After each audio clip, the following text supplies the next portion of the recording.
One Battle After Another. I haven't seen it yet, but it came out just a couple weeks ago, maybe like 3 weeks ago. And anyway, it ain't looking good for it. Right now, it is projected to lose $100 million in the theatrical run. So this comes to us from Variety, and it says One Battle After Another projected to lose $100 million theatrically, as Smashing Machine and others also struggle due to oversized budgets. So it talks about, a guy that breaks all this down. He's talking about the industry, yada, yada.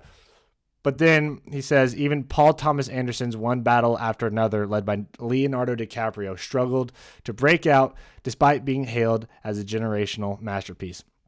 Though the global haul of $140 million is impressive for a film that's original, R-rated, and nearly 3 hours, like Oppenheimer, and nearly 3 hours long, One Battle requires roughly $300 million to break even. That's crazy. That's because Warner Bros. Spent more than $130 million on production and $70 million on promotional efforts. And ticket sales are typically split 50-50 between studios and theater operators. Meanwhile, and this is an important thing, DiCaprio typically gets first dollar gross on his movies, meaning he gets a percentage of box office revenue before the studio recoups any cost. One Battle After Another, which is mounting a multi-million-dollar Oscar campaign, is tracking to lose $100 million according to studio executives with knowledge of the economics of similar-sized films. And we'll skip that. So I don't think it really goes on to say too much more about One Battle After Another. But anyway, here are my thoughts on this. Is these movies have just the cost to make them and what the studios are greenlighting in terms of their budget to finance them have just gotten out of control. Like, we can't keep spending, what was it? It was $130 million production cost and $70 million on promo. That's what it's saying. Usually they spend a little bit more than that. I mean, yeah, I could see it being closer to $100 million in promo. So these films that are these original films are coming out of the gate spending $130 million on production value alone, which makes sense because you have Paul Thomas Anderson, right? A big director. So he's going to get a big paycheck and probably back end points as well, meaning he makes revenue or a percent on the back end. Then you have Leonardo DiCaprio, who traditionally he usually gets back end points.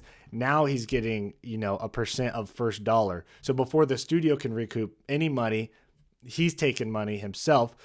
And traditionally, Leo is getting, $20 million a movie. So my guess is that Leo upfront got $20+ million for this.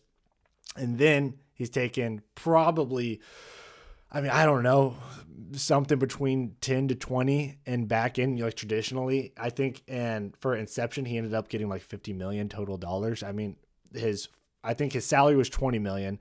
And then he got like an additional, it was a crazy number, like an additional 20 to 30 million just off the back end. So like, no wonder these movies are so expensive, because then you're also going to have the Benicio del Toro, because he's in it. He's going to be getting paid a lot because he's a big actor right now. Sean Penn, he's going to be getting paid a lot. I don't really know anybody else in the movie. But for this type of movie, right, it's not an event movie. The market is just really quite narrow for this type of movie to be made and to get a lot of people out to the movie. It's a 3-hour movie. Basically, I think it was like upper 240s or something like that. It's R-rated. So therefore you exclude, a lot in the audience, a bunch of kids and younger people and people that just don't want to go see R-rated movies. So you're excluding, that. So the market that you're going after is very narrow. And you just can't keep spending this much money.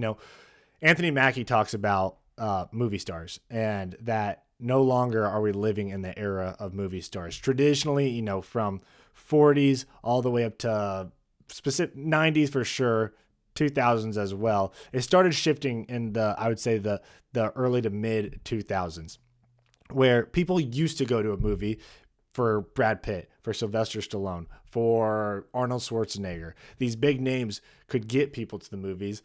But as we're seeing, I mean, this isn't happening anymore. What this new age is IP, right? Like the Avengers, like Anthony Mackie specifies, the Falcon or Captain America. The name of the actor itself aren't bringing people to the movies, because who are two of the biggest stars in the world right now?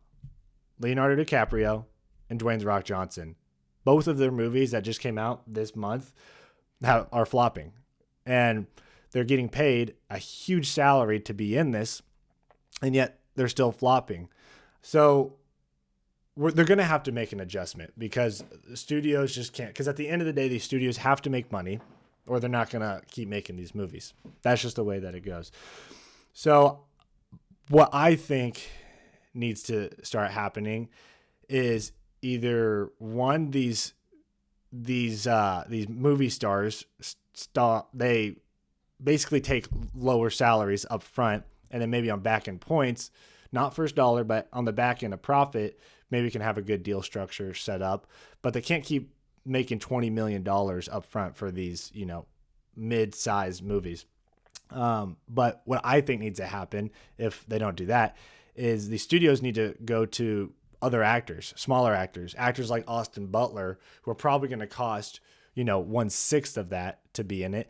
And I think probably pull close to as, many people as Leo. I don't think Leonardo's name carries the weight that it used to.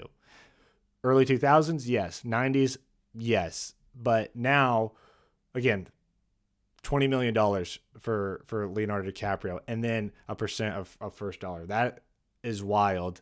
And I think that's part of the problem with these movies right now, is we're paying these stars too much up front, and the demand isn't there for these stars. It used to be, but it's not anymore. So that's one way I think that they can get these budgets down. Another way to make this achievable is to do something similar to what Apple did with Killers of the Flower Moon. I think it was Paramount who was the distribution company, and Apple acted as the finance company. So Apple paid to get the movie made, which was like a crazy budget. It was like 200, I think it was like 200 or over $200 million. Apple paid for that. Paramount distributed it. Basically, they paid for all the marketing and the ability to get into theaters. And then, so from there, Apple basically used that as a marketing strategy, and then released Killers of the Flower Moon on streaming. And so, yes, they covered a lot up front, and I think they covered everything up front, but they basically saw it as a means to an end to get hype and get awards buzz, because Apple's wanting to position themselves as a serious contender in the studio system. They want to be a studio that can win awards and do all those things. You have to have a movie in theaters, though, for it to be a contender for the awards. So that was a strategy by Apple, but them doing that allowed for Paramount to fund the marketing. And so they kind of split the cost of the movie, but it de-risked it kind of for everybody in the process. So that's one strategy that we could use for these kind of smaller niche mid-size movies. And then also, like I said, just getting smaller stars, because we just can't keep paying, The Rock and Leonardo DiCaprio these insane price tags, because I just don't think that the demand is there for them right now. So that's one thing. Now, the thing, this could still be good for one battle after another in the end. $100 million, I don't think they're going to be able to recoup that. A lot of people are saying, well, with the award season, it's going to get a second run, and then if it wins the award, it's going to have leverage when it goes to streaming. I don't think it's going to make back $100 million. Like, I think that there's no way it makes back $100 million. But I do think that it can recoup, 50, 60 if it wins an award. Like at the Oscars, if it starts winning Oscars, it gets a lot of buzz. They do a re-release of it. That helps. It helps expand in international markets. And then if they win awards, it helps give them leverage to negotiate higher pay when it goes to streaming. So I don't think it's all a loss for One Battle After Another. I think that they're gonna, in the end, still lose money. Maybe 20 years down the road once they've done streaming, maybe not. But for the next foreseeable future, I think it's definitely still going to be a loss. Now, another reason I think that this did bad in theaters was the marketing. Truly, I just don't think that the marketing was very good. The trailers, it targeted a very niche cinephile type of person. Like the segment that they went after wasn't broad scale. It was, okay, who likes Paul Thomas Anderson? Well, cinephiles. It's not like a household name. It's not. It doesn't carry the weight like a Christopher Nolan or James Gunn does. It's pretty niche, and I feel like they hit on that a lot, and the style of the movie was very like Paul Thomas Anderson style, which is fine. But again, whenever you're spending $130 million, it's not fine because it's segmented. So you have to go broad. So what they should have done for the trailers, in my opinion, is they should have, I don't know, got a really good song, right? You already spent $130 million. Let's spend $1 million more to be able to get a really good song that is nostalgic, that hypes people up, that then broadens it. And then also in the trailer, I never knew what the movie was about. Like I watched it. First off, it took me about half the trailer to realize that it was Leonardo DiCaprio because he's got the mustache, right? He's got the hat. He's got the big glasses. So you're paying this guy so much money, and in the marketing pieces, you hardly even see the guy. So that didn't really make a lot of sense to me. I didn't know what the movie was about. It was, again, the way that they edited the trailer, it felt like very niche. Didn't feel like it was going to generate a lot of hype, specifically in younger audiences. So that's kind of my main qualms with this and what I think they could have done different. I guess the unfortunate part and what I wish people would understand when they're making these type of movies is, again, I haven't seen the movie. I don't know how it ends. I don't even know if it's set up for a sequel. I don't know if the main character dies or doesn't die. But whenever you approach a movie like this and you take a massive risk spending $130 million plus the marketing budget, you're not, I mean, that's just asking for so much to be able to make back that money. And then when you inevitably don't make back that money, it takes away all opportunities for a sequel. And so, whereas you could do a style like John Wick. So John Wick, a lot of action, a lot of, choreography, CGI. I haven't seen the movie, but my guess is I haven't seen One Battle After Another. I've seen John Wick. My guess is if you looked at them side by side, you'd probably guess that they, spent the same amount in terms of production. So I think they should take the John Wick approach. I think John Wick, when they first made John Wick, they spent $20 or $30 million or something like that. Then as it got that cult following, then when it did John Wick 2, I think it went up to $40 million. And by the time it got to the last John Wick, I think they were up to like a $90 million budget, but they still profited because they built up that audience. And so these studios coming out and just risking everything off the get-go, like you shouldn't do that.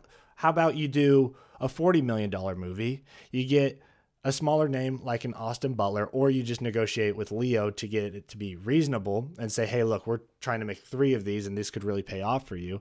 But don't just throw all this money out front because you're just asking for it to be a failure. And so, yeah, I think the best thing that you can do is work to start building that IP so that hopefully it's good enough that you can get sequels or prequels or whatever, because there's a lot of money in that right now. So yeah, that's unfortunate. My plan is to go see the movie this weekend. So anyway, that's my thoughts. As always, I like to go into Twitter and see what Twitter has got to say about that, or about this movie. So let's get on into Twitter here and see what it's got to say. One Jeff after another. He says, the truth is, it doesn't matter. The movie got made. Nobody gives an F. It's going to win Best Picture and be seen by generations. Well, no, that's not true, because even if it wins Best Picture but it loses money, these type of movies aren't going to get made again. Like at the end of the day, studios have to make money. That's how this industry works. You can't just have an artist finance their whole movie. The only way that the art gets made is by making money and investors knowing and financiers knowing that they're not going to lose it. That's how art gets made. So you're a loser if you care about this. Josh from Indy, wrong. This is not how y'all framed your sinners. Nobody wants to see Antifa valorized on the big screen. Simple as. I've heard this one a lot. Again, I haven't seen it. I heard that it's not doing good because it's leftist propaganda is what I've heard. Again, I haven't seen it, so I could give an opinion after I watch it. But I've been hearing that a lot. 70 million on promotional efforts. Source, I made it up. Well, I mean, it probably was 70 million or more with that budget. Again, if they spent $130 million on production at a minimum is usually 50%, or marketing is usually at a minimum 50% of that. So it probably was around 70 million or more. Delusional comedy tantrum vomit. Bread says, look at these box office flops. Wizard of Oz, yeah. Fighter, or not Fighter. Brad Pitt. Fight Club. Yes, that was a box office flop. I didn't know Citizen Kane was a box office flop, though. Glad that somebody has already posted a Snyder quote because this effing pocket watching. Well, listen, these cuss words are gonna get me kicked off YouTube.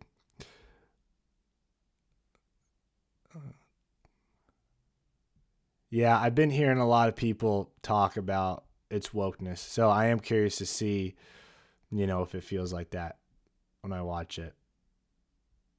Is the movie theater the only way the film will make money? Well, no, but it is the primary way it'll make money.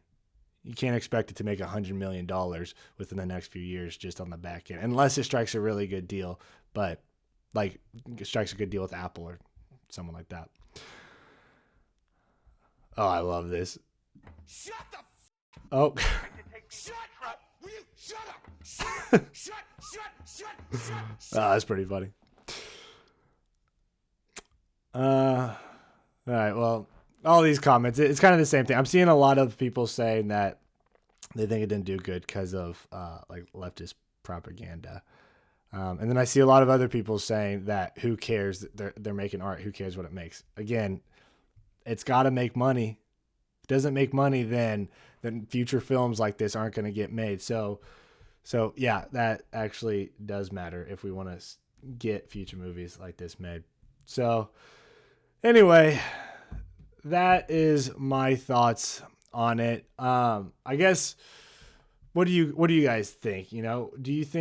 Why do you think that this film isn't doing well? Do you think that, they just spent too much on these actors, or do you think that it was the marketing campaign that wasn't good enough? Why do you think it's not making a profit? Just let me know your thoughts in the comments /chat, and we are going to move on to the next segment. Hey, thank you so much for watching my video. If you like that and you want to stay up to date with more movie news, go ahead and subscribe to the channel, as we'll be keeping you up to date. And if you want to watch the long form podcast version of this, go into my channel, go to the videos, and then look for a video that is, 45 minutes to an hour and a half long, and that'll be the full podcast. Thank you so much, and God bless.